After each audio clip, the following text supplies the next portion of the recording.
Assalamualaikum warahmatullahi wabarakatuh. Perkenalkan, nama saya Nova Lestari, kelas 3M Manajemen, Program Studi Pendidikan Ekonomi, Fakultas Tarbiyah dan Keguruan. Baiklah, di sini saya akan menjelaskan materi terkait dengan statistik, yaitu tentang statistik inferensial.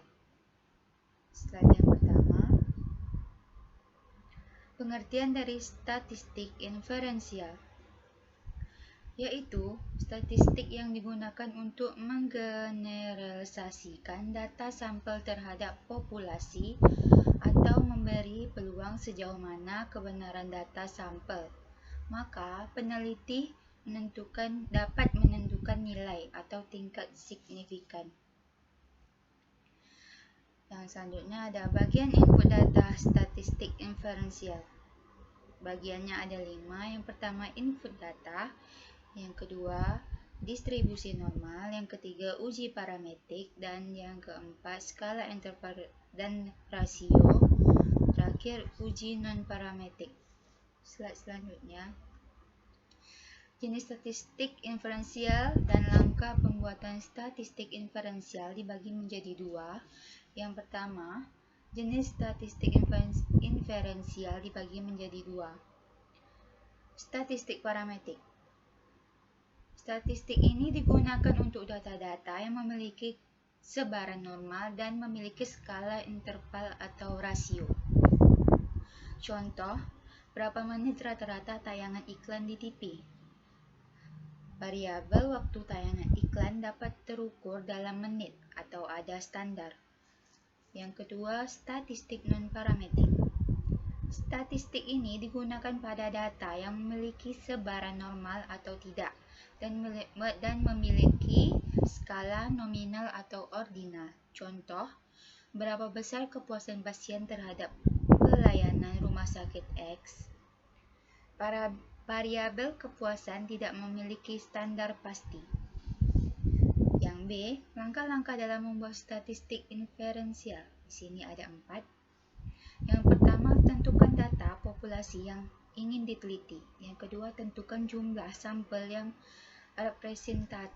representatif terhadap populasi tersebut. Yang keempat, pilih analisis yang cocok dengan tujuan dan jenis data. Yang terakhir, buat kesimpulan analisisnya. Nah, selanjutnya ada uji hipotesa. Uji ini memiliki banyak faktor yang menentukan seperti apakah sampel yang diambil berjumlah banyak atau hanya sedikit, apakah deviasi populasi diketahui, apakah variansi dari populasi diketahui, apa metode parametrik yang digunakan, dan seterusnya. Di sini uji hipotesa memiliki prosedur. A. Menentukan HO dan H1.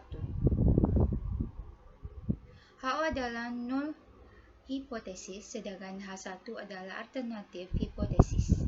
Perbedaan uji parametrik dan non-parametrik. Parametrik adalah asumsi tentang parameter dari distribusi data proksi yang digunakan untuk menguji hipotesis mendekati normal atau mendekati distribusi normal setelah teorema limit sentral. Sedangkan parametrik adalah metode yang tidak mendasar pada asumsi distribusi populasi. Profesi inferensi yaitu estimasi nilai parameter populasi atau membuat keputusan mengenai nilai parameter atau proses pengujian hipotesis. Kriterianya atau standar yang digunakan untuk membuat keputusan terhadap hipotesis yang diuji berdasarkan sampel. Selanjutnya ada inferensi terhadap 2 rata-rata populasi. Tujuan utamanya adalah ingin mengetahui apakah ada perbedaan antara 2 rata-rata populasi. Di sini ada sampel besar, metode yang digunakan adalah Z, tes yang dimodifikasi. Sampel kecil digunakan adalah T, tes yang dimodifikasi. Sampel sampel bisa silang berhubungan dependen maupun kedua sampel tidak ada hubungannya independen. 4 jenis sampel dan seterusnya dipakai analisis ANOVA yang terdiri atas ANOVA 1 faktor, ANOVA 2 faktor, dan Refleimans ANOVA 2 faktor terhadap Refleimans. Inferensi untuk mengetahui apakah ada hubungan antara variabel. Bertujuan untuk mengetahui apakah ada hubungan yang signifikan antara dua variabel. Selanjutnya ada statistik inferensi dalam SPSS. Menyediakan berbagai metode parametrik untuk melakukan inferensi terhadap data statistik. Di sini ada menu Conformance, General Linear Model, Correlates, dan Regression. Conformance, pembahasan pada conformance meliputi MENS. Bagian ini membahas hal yang sama pada statistik deskriptif dengan penyajian subgrup dan ditambah dengan uji linearitas. Uji T, bagian ini meliputi satu sampel, one sample, two test. Uji T untuk dua sampel independent sample, two test. Uji T untuk dua sampel berpasangan, first sample, two test, one way, ANOVA. Jika uji T untuk dua sampel, maka ANOVA digunakan untuk menguji lebih dari dua sampel. General Linear Model merupakan kelanjutan dari ANOVA.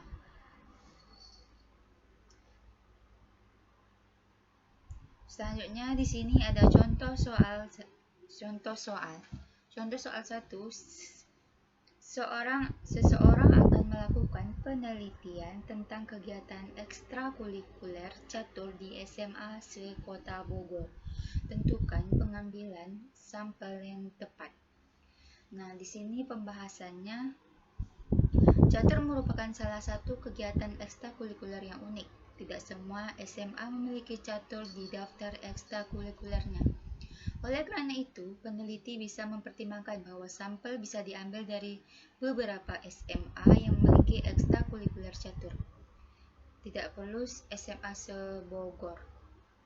Jadi, inti dari pembahasannya yaitu teknik pengambilan sampel yang tepat adalah sampling purposive. Sampling purposive ini merupakan sebuah teknik pengambilan data yang akan dapat membantu peneliti untuk menentukan populasi secara tepat. Contoh soal kedua, seorang peneliti tas mengembalikan tas secara acak pada pemiliknya. Ayu, Bella, dan Cici menerima tas secara berturut-turut. Tentukan nilai Y bagi variabel acak Y yang mengembangkan banyaknya pasangan tas dan pemiliknya yang tepat. Nah, di sini pembahasannya sebagai berikut. Diketahui Y banyaknya pasangan tas dan pemiliknya yang tepat. Y sama dengan salah satu nilai Y. Urutan pengambilan tas adalah Ayu A, Bella B, dan Cici C. Pasangan tas dan pemiliknya yang tepat akan diperoleh jika tas diberikan sesuai urutan pengambilan, yaitu A, B, C. Artinya, A berada di urutan ke-1, B berada di urutan ke-2, dan C berada di urutan ke-3. Dengan demikian diperoleh, di sini ada ruang sampelnya, ruang sampel A, B, C, 3. Alasan ketiga tas pemilik tepat, A, C, B, 1, hanya tag ke-1 yang pemiliknya tepat, B, A, C, 1, hanya tag ke-3 yang pemiliknya tepat. BCA 0 tidak ada yang tepat, CAB 0 tidak ada yang tepat, CBA 1 hanya tas kedua yang pemiliknya tepat.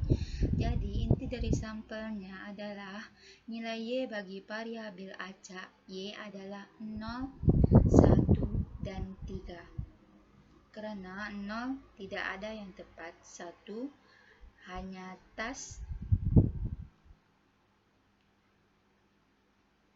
tas satu yang pemiliknya tepat, dan